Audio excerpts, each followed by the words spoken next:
Yeah.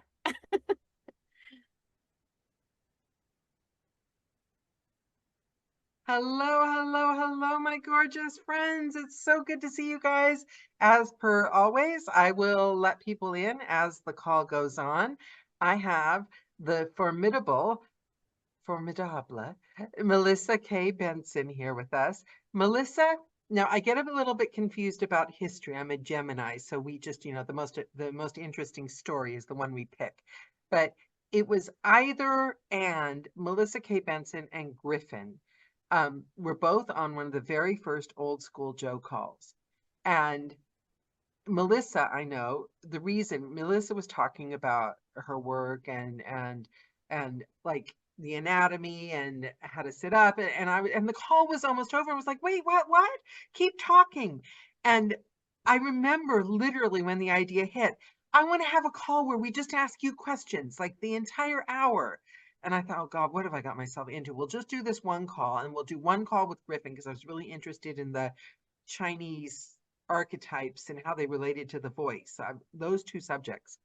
Yeah. And the next thing you know, it's 200 calls later, and Melissa's like a full-on founding member of Cup of Joe, and I finally convinced her to come back in her busy schedule. I joke that she's done like 8 zillion podcasts, so I'm like calling in my car at my chips, going, "Hello, I knew you first."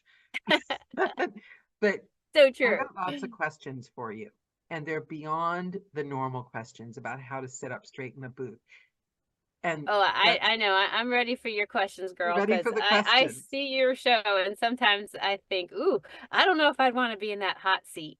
But Well, it's not so hot. There are things that intrigue me, and I want to have these interesting conversations, and I can think of nobody better to have them with then. You know that I admire you hugely. And we had this call. If you guys are interested in this subject, look up our last call with Melissa. Um, wait a you, minute though.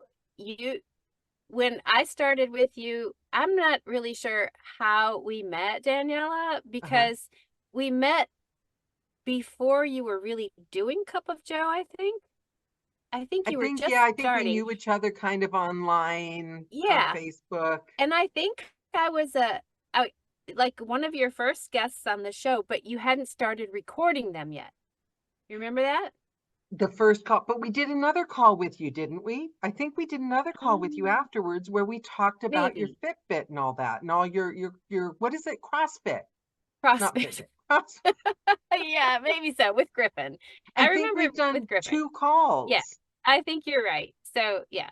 So I I've saw, been with you. Actually, you're the one that actually got me started doing the booth health thing. But anyway, I interrupted you. I'm sorry. Go ahead well, and ask you're away. well, and see, I don't want you to think that I'm completely avoiding the subject about booth health so that I don't get caught out in how bad I actually am at doing it. But but I do want you to know that it's a consistent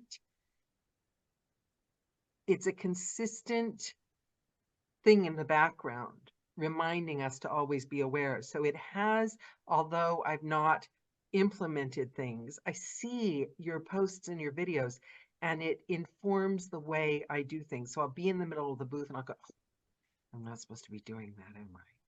And it's because of that. It's really, really, I don't know if you realize how much of a dialogue in the background of our heads your videos have been, how much you've helped.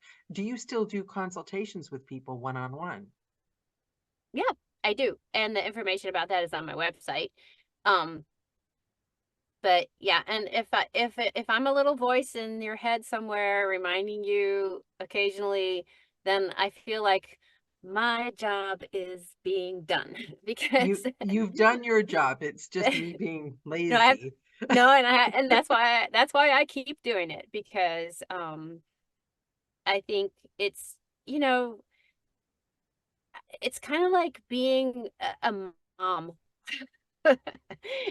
And how many times do you have to tell your kids over and over things and things, and you think it's just going in one ear and out the Yeah. other, and then they're all grown up, and all of a sudden they're One day telling when they're you those things. 48, they go, Right. "Oh yeah." It Right. actually is like that.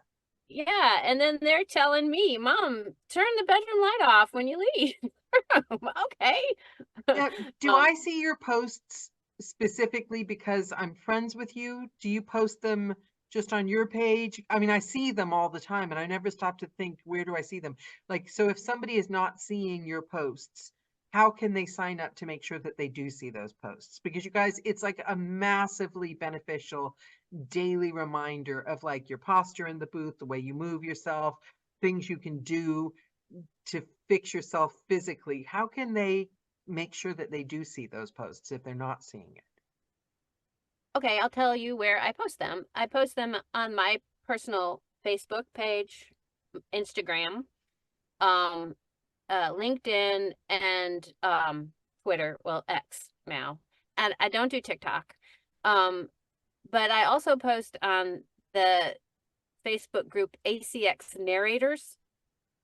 It's it's one of those groups that sort of was a spin-off of the indie ACX group or Got a lot whatever. of And new narrators on it as well. yeah, yeah. And so I posted that one, and then there's another one that Ann Richardson had started called something like Audiobook Narrator Hacks. And then she put in parentheses, not code swapping or something, because some people thought that's what it was. But so I think a lot of people who don't know me see my posts in the ACX Narrators group. And then people who do know me see see it on my feed or Instagram generally. Okay, I want to delve into, I want to talk about Melissa, the artist, because we've never had those conversations because you're so interesting in all the other things you do. And everyone's like, oh, that's the thing. Teach me about this, teach me about that.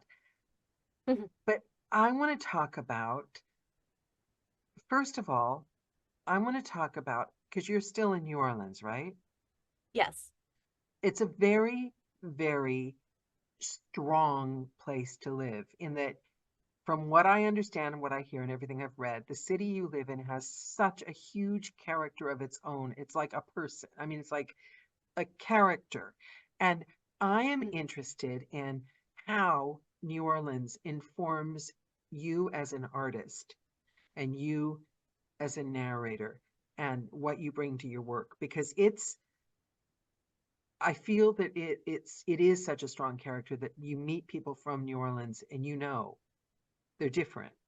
And I can't put my finger on why. You read characters in books from New Orleans and I mean, will you tell me a little bit about that? And did you grow up there? No, I grew up kind of all over the place. When I was a little kid, we moved to where the work was because my dad was he was in big construction. He constructed office buildings and hospitals and things like that. So we would move sometimes every 2 years. And we never went west, but we kind of went up and down on the eastern part of the US. Um, Florida, North Carolina, and then a lot in Ohio. So in different areas of Northeast Ohio. Um, So that's why I you don't have an grew, accent you can peg, huh? You've got, yeah, yeah, that's what people tell me that they can't. I kind of have the real Gen Am accent, but sometimes people can pick out a little Midwestern. Um, but I don't. I feel how we all feel like we don't have an accent, yeah, but yeah. uh, But you're I remember. chameleon. You can be a chameleon in that way, can't you? Yeah, Is it let's easy for you hope. to pick them up when you move to these different places? Can you easily pick Pretty up easy for me to accents? pick up by a new accent. Um, and I remember living in North Carolina uh, very, very clearly, and I remember loving it there, and then not being happy when we moved back to Ohio. But and then But then I've lived in New Orleans since I was 20. So, Why did you all move my there? whole entire my parents moved Okay. here because of work, and I tried staying back, but then I decided to move here, and then I just stayed.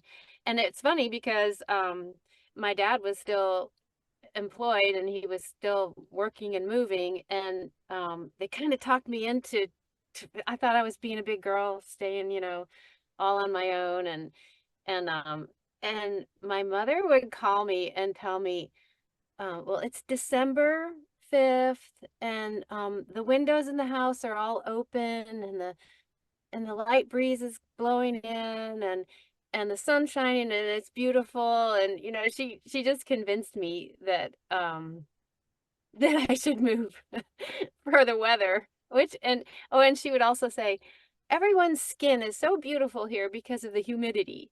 Like, we don't have to worry about moisturizing our skin, or humidifying our nasal Is that passages. true? It's so true. Yeah. Yeah. So she had me convinced that it was the place to be. Well, she was right, because I stayed. And then after I moved here, they had to move in about 9 months. They moved again, and they moved to Seattle, Washington. And I had to decide, am I going to go with them or am I going to stay here? So I stayed. And guess what? Now, full circle, a couple of years ago, my dad passed away and my mom moved back here. So now my mom lives about a mile away from me, and we're just enjoying our moist skin together. Does the city, it feels like the city has an energy. It just feels like there's a soul to it. And maybe it's because Oh of yeah, what I hear about the music and it just feels food. like there's a soul there. There really is. There are so many cultures here, and I know that's true in other big cities. Like, you can say, oh, ethnically diverse New York. You think, oh, there's, an Indian restaurant, or a,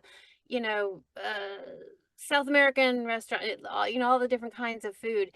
And I would say we're not as diverse as that, but we have a different um cultural fabric, which comes from the most interesting mix of French, Spanish, African, Haitian, um, Creole, Cajun, and those are all different. People don't realize, I guess, if you've never been here or studied it or anything, that all these different cultures have blended together, and that's how we get a lot of and it's all connected highly through the Catholic religion.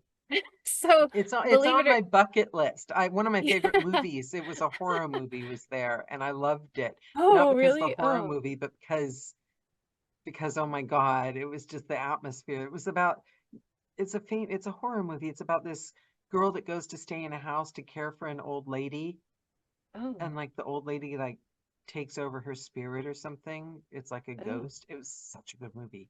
If I Do can you know the find it, name of it? I totally want to watch it. if I Yeah. find the name of it, I will send it because Yeah. I only watched it because she had a fabulous top on. I was trying to figure out where I could buy it, but the atmosphere in it was amazing. So you develop your body for your health, right? You're aware of anatomy and everything. How do you develop your imagination as an artist? That's so good. That's a good question. How do I develop my imagination? Um, by not thinking, That's good. which is That is actually which a is very valid answer, though. which is hard to do because we're always thinking, but that's when my imagination is free. If Yeah. if I'm not thinking about a deadline, or thinking about what I have to do next, or taking care of this or that. Um my best ideas come to me in the shower, which I know is not unusual. It's People water. think of Yeah, the water, there's all, that's it, and you're not connected to anything. You can't do anything other than be in the shower. So Yeah. Yeah. I have written entire poems in the shower, like in one shower. I love And that. yeah, I've written poetry kind of all my life, and I never really share it or anything. It's usually personal. Occasionally I have, but I compose entire things in the shower, and I guess that's the answer. The Would you shower. ever write to you know how they stand up and they do their poems, like the shows with their poems? Would you ever do that? Yeah, yeah. If I had one that I felt was worthy of sharing, I shared something recently. I don't know if you saw this, but and it wasn't poetry, but it was a story, and Jacqueline Prodo with the audio flow did a um kind of a tribute to Women in History Month in March. Oh wow. And she called for, I just happened to see it on social media one night. She was looking for 31 women to tell a story. They could either write it or they could read it, um, about a woman who inspired them, someone who was their hero. Wow. And I saw the I saw her ask for that, and it was kind of like, first 31 women that sign up will do it. And I just immediately did it, thinking, I don't know what I'm gonna do. I don't. I had nothing in my mind. You followed your Um, muse. yeah, I Yeah. did. And so, man, she kind of gave us the details. She wanted you to record it, and it had to be less than 5 minutes. And I'm not kidding you when I tell you that in the shower I wrote it. And and and it was, I get out of the shower and I have to write kind of, quickly. I keep thinking about it until I write it down. But it was about my mom, who's Oh, 91. I And love that. yeah, and it was kind of a really it was an awesome experience, because I I said, well, I'm going to go interview my mom and ask her some of these questions, which I knew most everything, um, but I thought, okay, I really want to hear how she says this. So I went and interviewed her, Did you just took record notes, it? and I did. That's And and then I amazing kind of blended it with what I had written already in the shower and infused it with her voice. because Um, grandkids can listen to that recording of her speaking. You know what I mean? That would be yeah. amazing. Yeah, yeah, I Yeah. have it. It's, a little recording on my phone. Uh, and um and it was a cool bonding moment for my Yeah. mom and me to have. So, but yeah, I wrote that in the shower too. And that's art, isn't it? Because that, I mean, isn't that art in its purest form? Art when you're bonding and connecting with another human being. Oh yeah, And then you're absolutely. sharing it out. You're paying it forward to others so that they can then, and that's complete imagination work. That's a pure form of exercising your imagination, isn't it? Yeah, I think just being present with someone is eh, unlocks so many creative fluidity, in you. And you were talking about New Orleans being so colorful, and the colorful people here. uh, um you know it's fascinating to just sit and talk with somebody, and I know what Mardi Gras looks like to the outside world. It looks like debauchery, people getting naked on the street, or showing stuff to get beads. And To me, that's it just really looks not. like joy. That's It all. It just looks is. like pure joy. That's all it looks like to me. Like a whole bunch of people. Just You're it looks right. like Italians. It It's it like, it is. Like, you must have seen better images of it than we often see in mainstream news. Because that's truly what it is. It is the most what's the word? Unifying event. That's why it's such a big holiday here. It's huge. It goes on for weeks too. But you know, Mardi Gras is Fat Tuesday. It's the day. But leading up to that, from January 6th, which is on the Catholic calendar, the Epiphany, that's when it starts. That's when Carnival starts. So from January 6th up until the day before Ash Wednesday, you see what I'm saying? It's all Yeah, connected to the yeah, Catholic calendar. yeah, Um, yeah. that is Carnival, just like in Brazil. And um and weeks of parties and parades and just having fun. And there's nothing like it um when you go to a parade, and sometimes the crowds are so thick, and and you have to get there early, and you have to know what you're doing. If y'all ever come down here during Mardi Gras, come with me, because When is it? What time of year is it? it's Fat Tuesday is the day before Ash Wednesday, which is determined by when Easter is, which is determined by an astrological thing. Yeah, So yeah. it changes every year. So it's 40 days before Easter, because it's Ash Wednesday begins Lent, and then Lent goes from Ash Wednesday to Good Friday, right? No, So yeah. So anyway, but what I was getting at is that you can set up a little place to see parades on the street with your cooler and your chairs and all your stuff, and people will come and ask you, is anybody here? Like you're at a theater, and it's like, is anyone sitting in a seat? No, come on.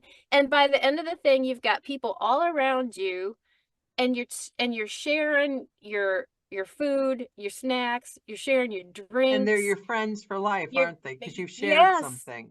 yeah, and you may say goodbye and never see them again, or you may maybe exchange information and, Become meet them in Facebook the same spot friends. the next year. But usually it's just like you are family for that day, and it's beautiful. Yeah. It's a beautiful thing.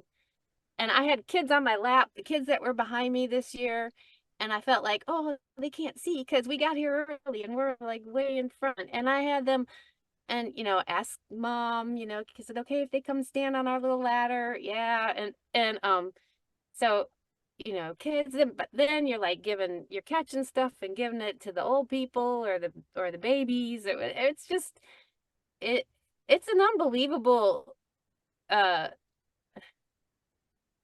like moment in humanity that is very rare. It's so joyful, like you said. That's exactly what That's it the is. impression I always got. And also my favorite painter artist is New Orleans based, I think.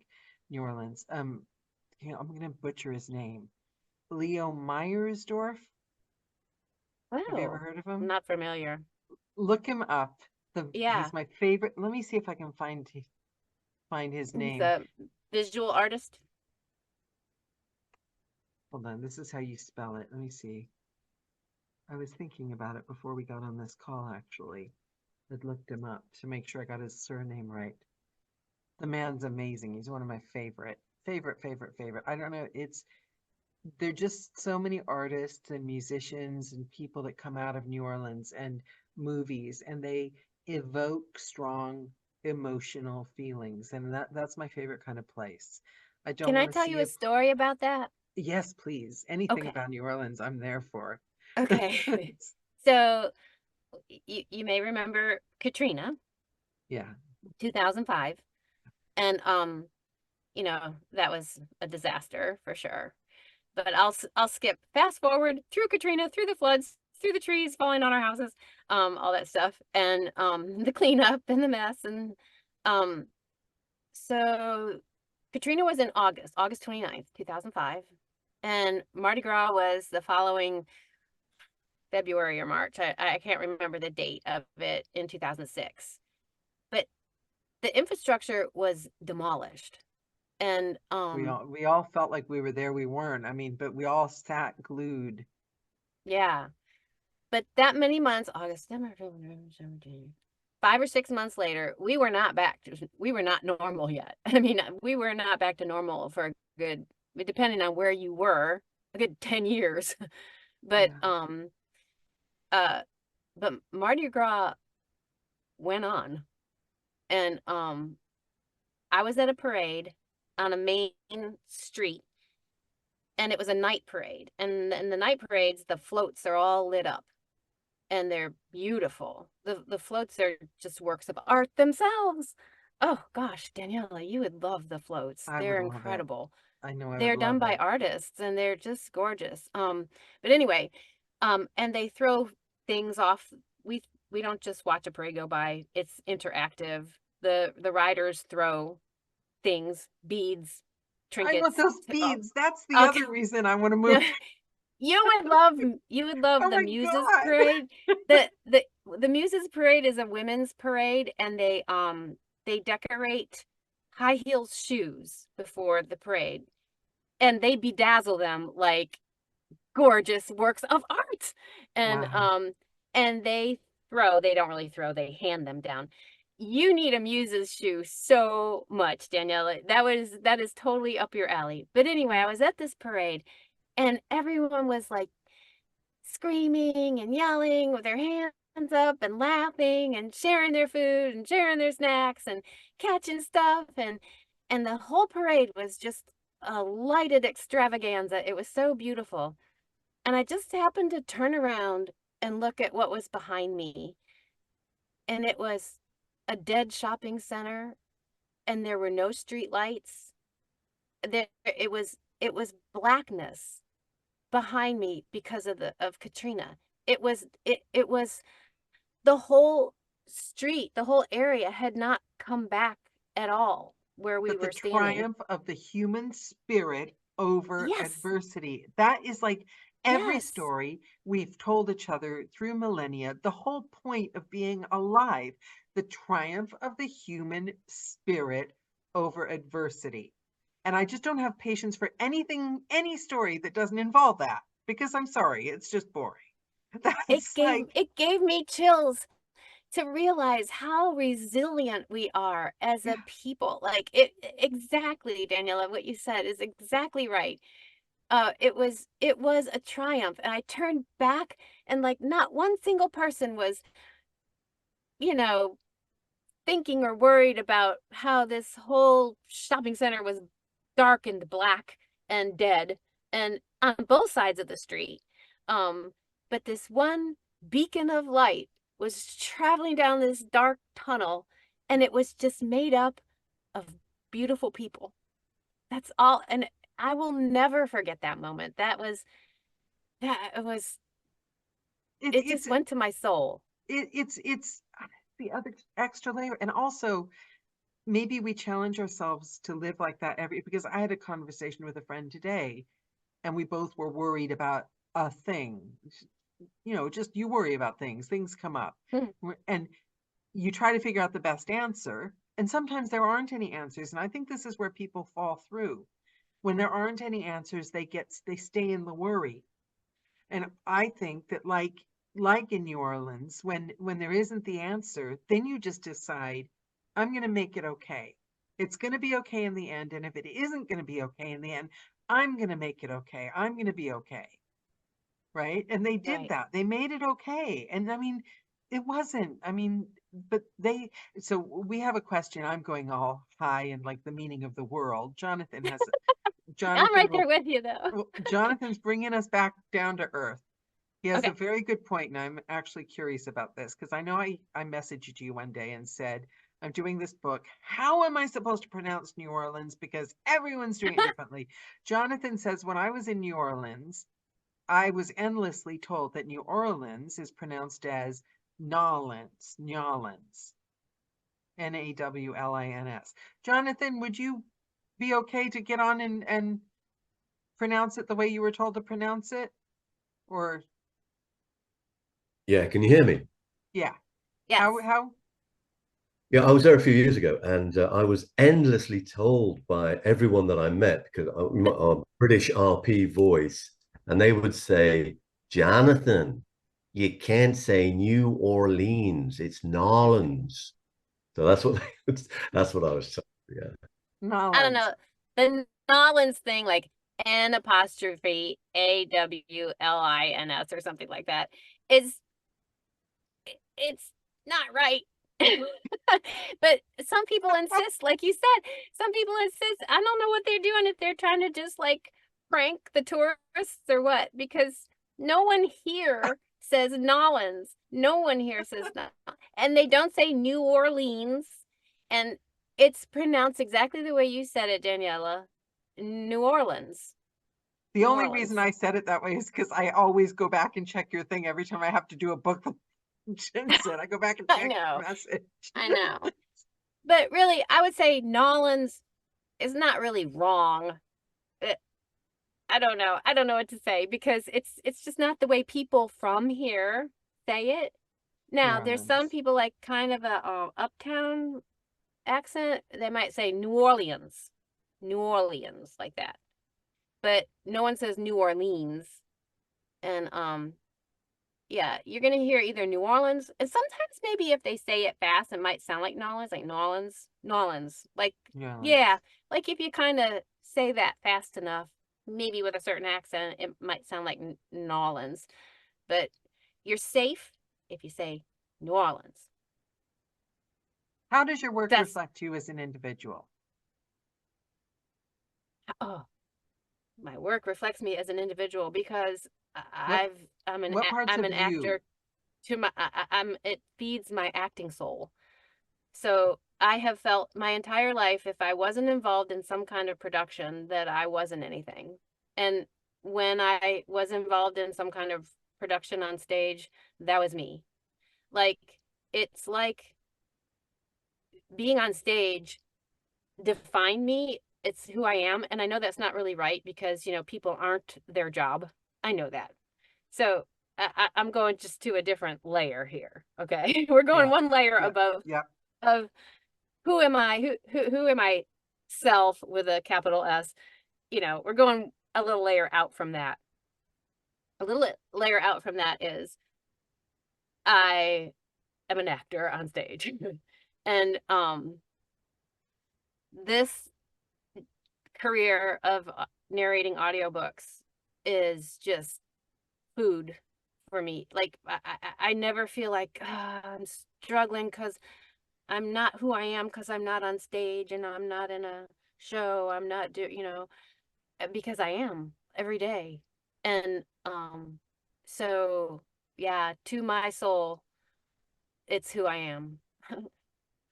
What is your relation to the commercial aspect of the job, and how do you marry that to the actual job? Do you love it? Do you do it because you have to do it? Do you the commercial aspect, the business side of the job, the marketing, the promo, all those things?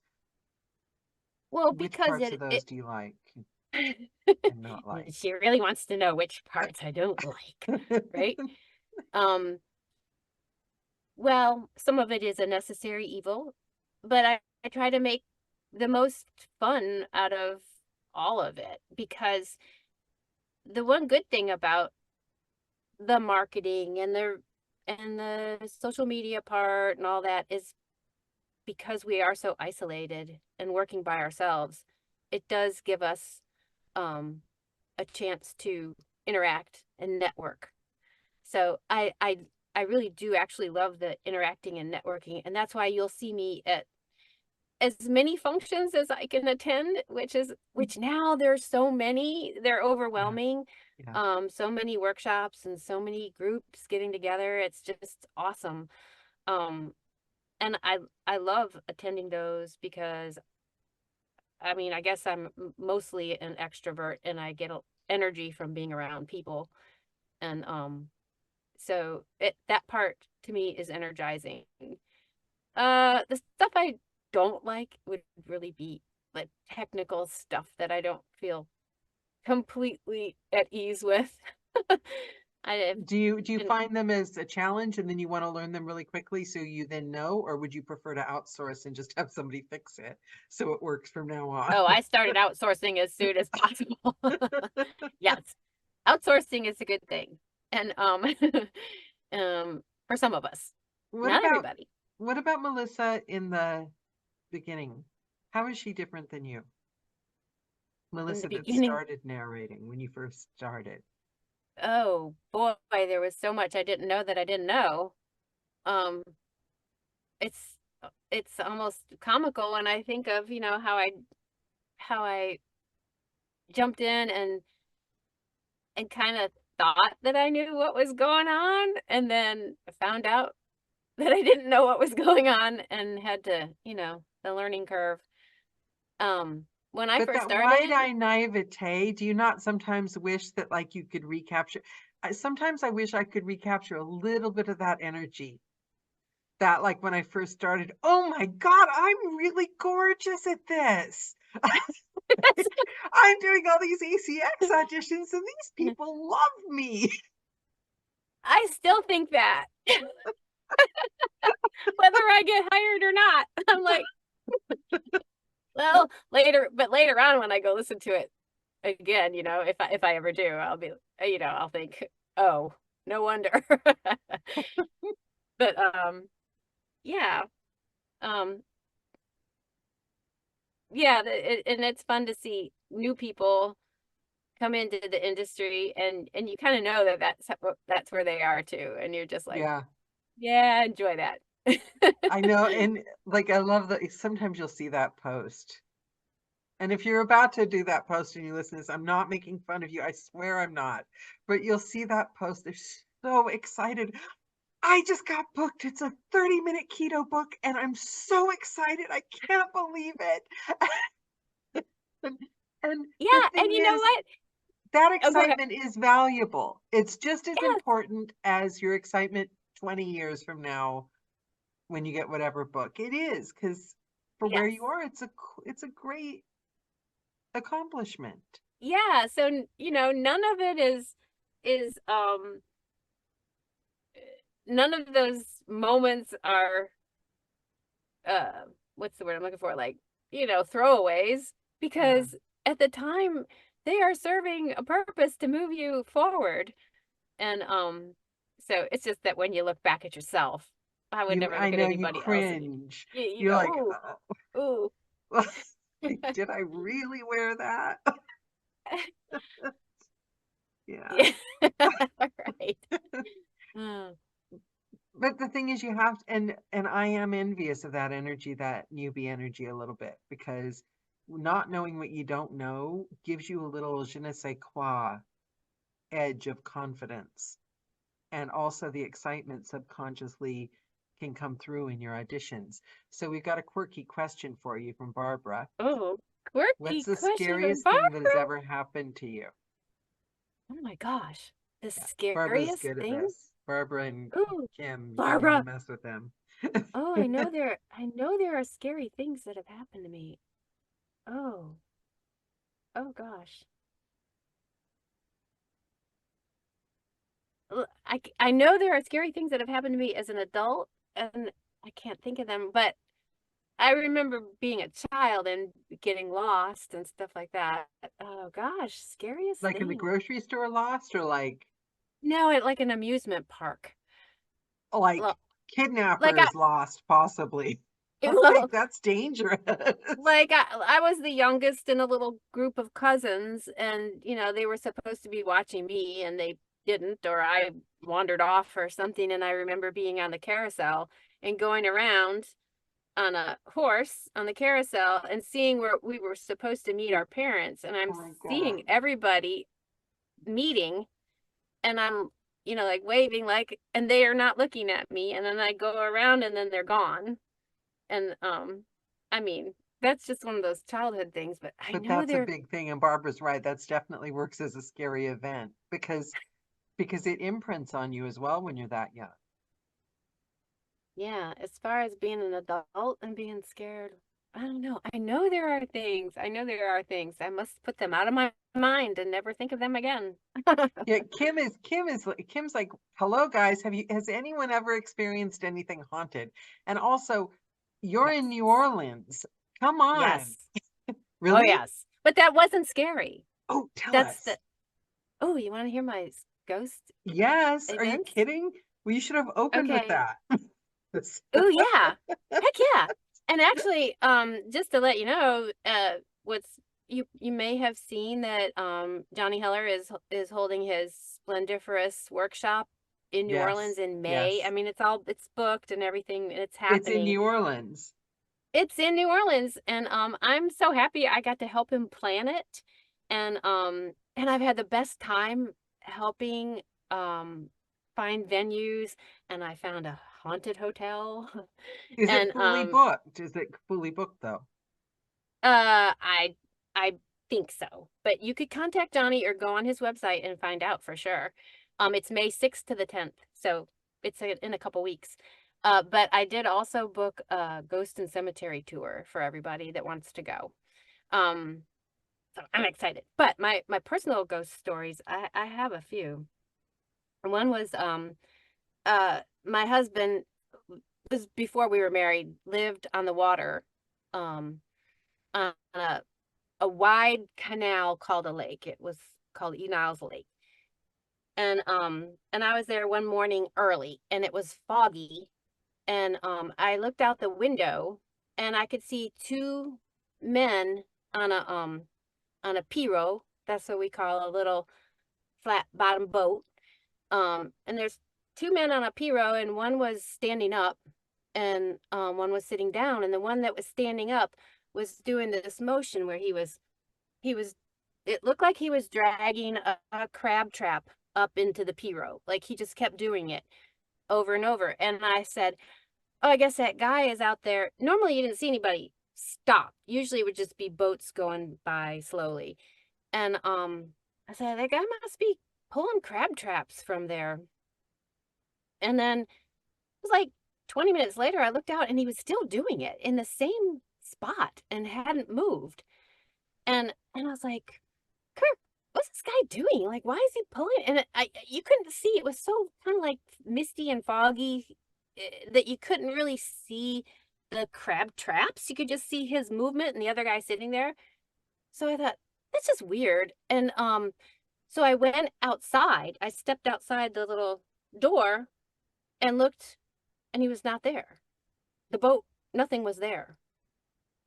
And I thought, you like It shake is your head like, so what? Pirates of the What? Caribbean. So I went back. Wait, it's worse. I go back in the house and look through the window, and it's there again. So then I'm doing this. Outside, nothing. Inside, there it is.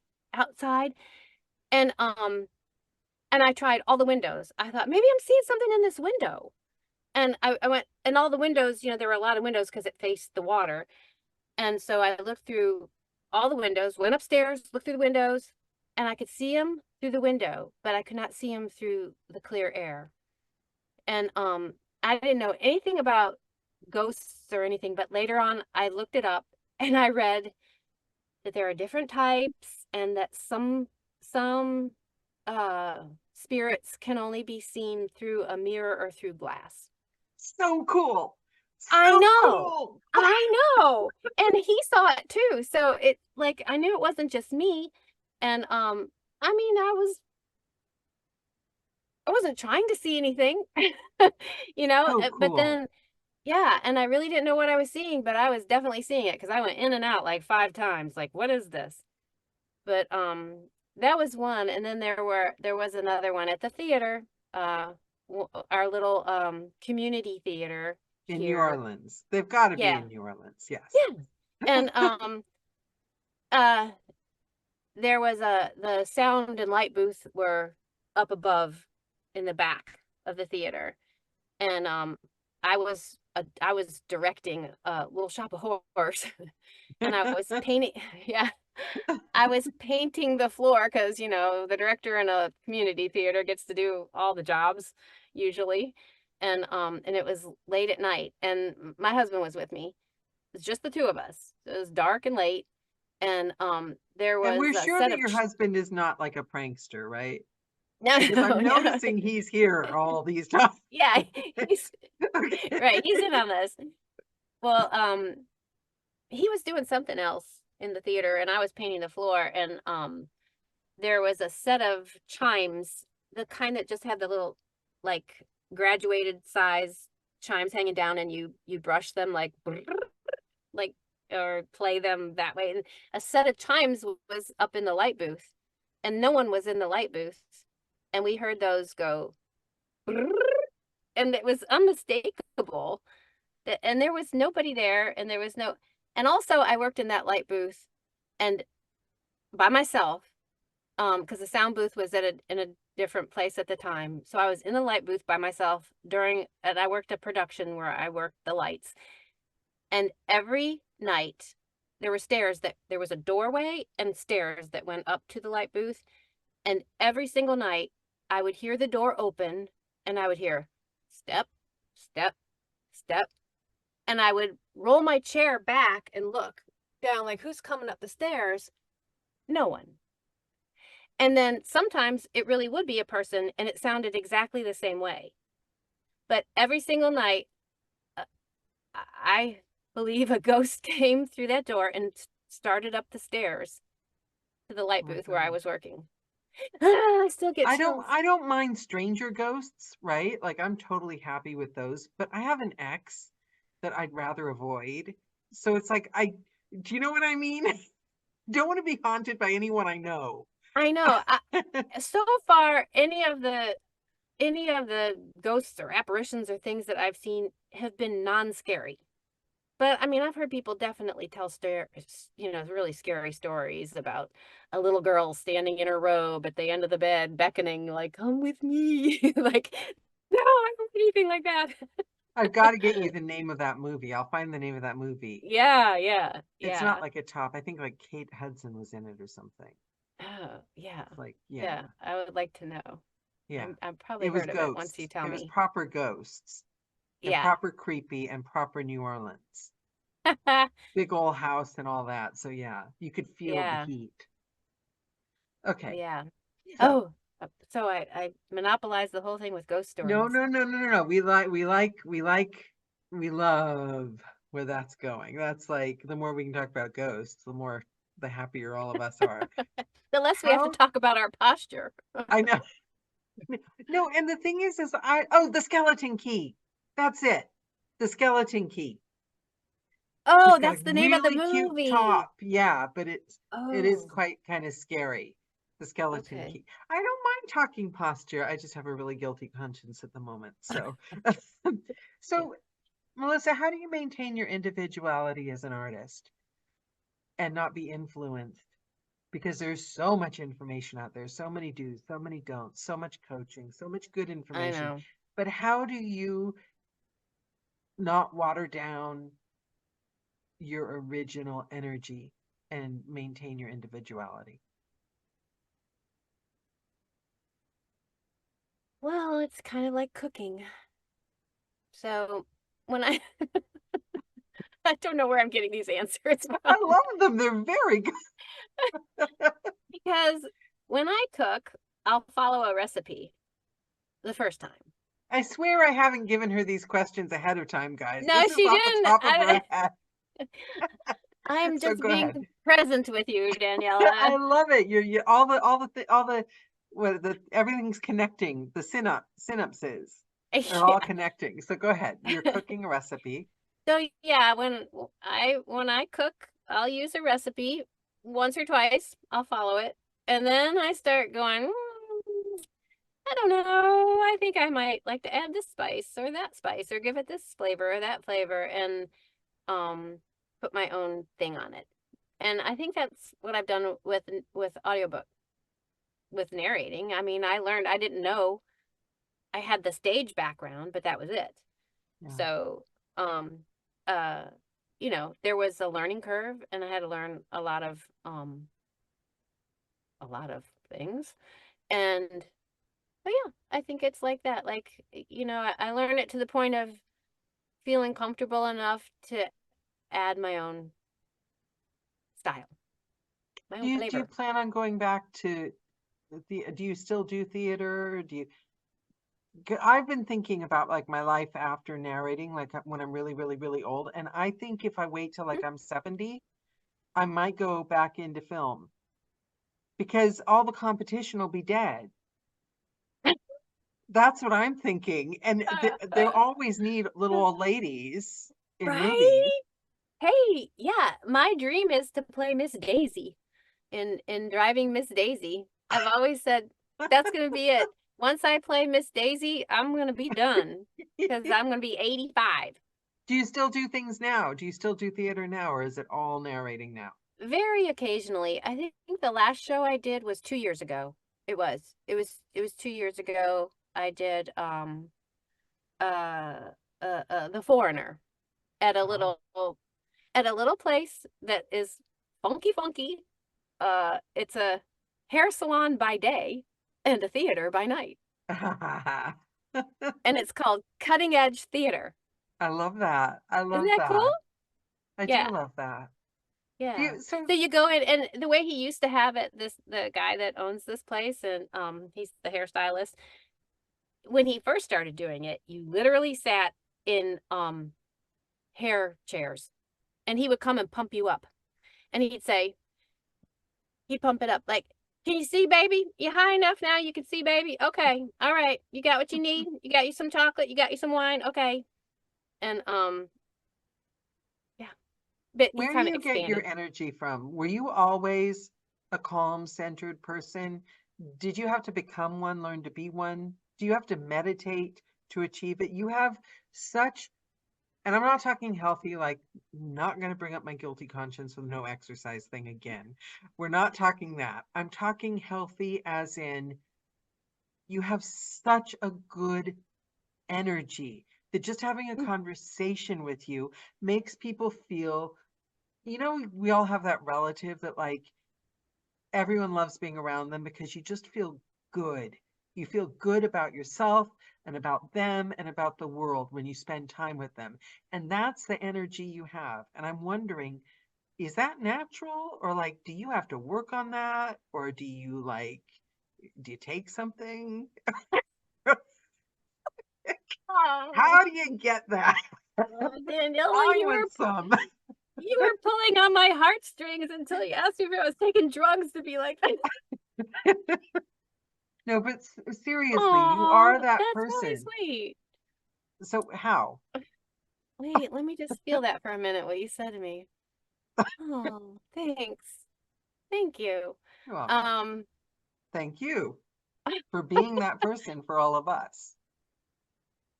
well, I really think I just recently figured out, you know how, okay, when I was a younger person, um, I always thought when I get to be older, it's going to be so cool because I'll know everything and I'll have all this wisdom from the ages, and I'll be able to say wise and important things, and people will say, "Wow, she's just amazing because she's, so experienced and wise." And then I got to be older and I was like, "What? I don't know anything." And I'm certainly not going to say anything wise or wonderful or profound or beautiful because I'm just trying to figure out who the heck I am still. And I'm up there in the levels. And but I think I just recently figured it out. Um in Do tell. and I think my shtick is because I just try to be as authentic as I can be, without over, without giving you TMI, um, oversharing, or, you know, I think that if you try to boil down, when I was talking about the layers and I said, well, above the layer of who I am, that capital S self, who that Yeah, person in there, above that is, an actor and a mom and a blah blah yeah, blah, wife. yeah. Well, in that little center part, I recently come to the conclusion that if someone asked me to explain who that is, that it's authenticity is like the no, there's no debating authenticity for me. Like it's so important to me in other people as well as in myself. But where does that that knowing come from? Because to be authentic, you have to have a really good knowing of who that is. And I think that's where people therapy, struggle. I don't think people know. my therapist. Seriously, I mean, were you not a very confident? I mean, because I feel like, and I think Barbara might be right. Barbara said, I think it was Barbara said she was probably born with it. Were you always With someone that knowing knew yourself well? me? Yeah, Oh no. no. No. I mean, wait, Barbara thinks that, oh, born, I Born with a see her. positive attitude. Yeah. Oh, that's for my mom, my hero. My mom instituted in me very, because all the moving around that we did that I mentioned, Yeah. Yeah. I would be upset because I was leaving my friends again, and my mom made everything sound like a new adventure. And just like how she talked me into moving to New Orleans, and then she moved away. I mean, it may be partially, you know, a personality trait that I was born with, but my mom definitely had a way of seeing the sunny side of the street for everything. And she And gave you a strong core so that no matter where you moved, you were your home. yeah, she taught me how it was an adventure to meet friends, um and I think that's why I'm okay with talking to new people. Um, somebody new comes into the gym, and I'm like, I'll talk to them and hopefully make them feel welcome. And um, but yeah, she definitely instilled that in me. That every move was an adventure in on every level, making new friends. Finding your way around a new place. Like, it was, yeah.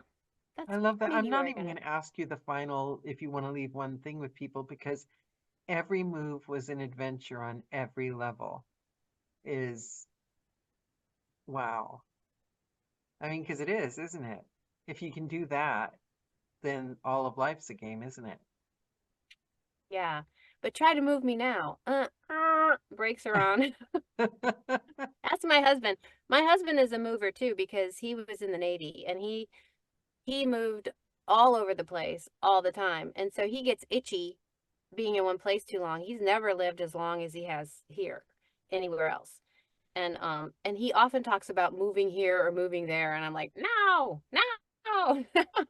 I gotta say, I understand your husband because I moved my whole life. I would be good in a place for 3 months. My husband is a saint. I'd be good in a place for 3 months, and then I would say, right, I hate it here. I hate these people. They're awful. What these people are just so disgusting and stupid. And why did they dress like that? And then I would like convince him that we were moving to another country. And I would spend the next 6 months buying the ticket, selling all the furniture, going on my diet, and planning our wonderful new life in the new country. And then we would move, and I'd be good for 3 months, and then I would hate these stupid people. What they do. And now where I live, I hate these stupid people. But Oh, you're just like my niece. I She's hate this. it. Hate it. Well, so So I here's just the don't leave the trick, Daniela. house. Here's how you get over that. Lower the bar. Don't expect anything. When you move somewhere and you envision all these wonderful things, like, don't expect that. Just Yeah, but lower your standards about where your imagination is going, and then you'll be happy. I literally stopped leaving the flat because I see people. I know you had a recent experience Yeah, see with what happens when I do leave the flat? I left I the flat know. in October. I got knocked over by a bike. I left the flat last week. I got stalked by a weirdo creep. It's like, I know, Daniela. I don't belong here. So thank you Okay. so much for this wonder. I knew this would be exactly the call we needed tonight. This was such a lovely chat, and I'm so glad you came on. And I shall now commence to start chasing you for the next call so that in like 6 months I can convince you to come back. I won't run so fast this time. I'll Okay. let you catch me. This was fun. a lot of fun, and I appreciate you, Daniela, and yeah, and we had some technical difficulties before we got on, but we did it. Yep, Yay! no difficulties on the call. That's all that counts. And Yay! a big thank you, Melissa, because the things you teach us and the voice in our ear about looking after our health and looking after ourselves and balance and all that, it doesn't go forgotten. And your energy and your generosity with your energy it's basically like New Orleans. You share the New Orleans spirit with all the rest of us. Yeah, So, sharing snacks. yeah. Love it. Thank you so much, and thank you everyone for joining. It's been fabulous. Mwah! Thank you. Bye. Okay. Bye. Bye.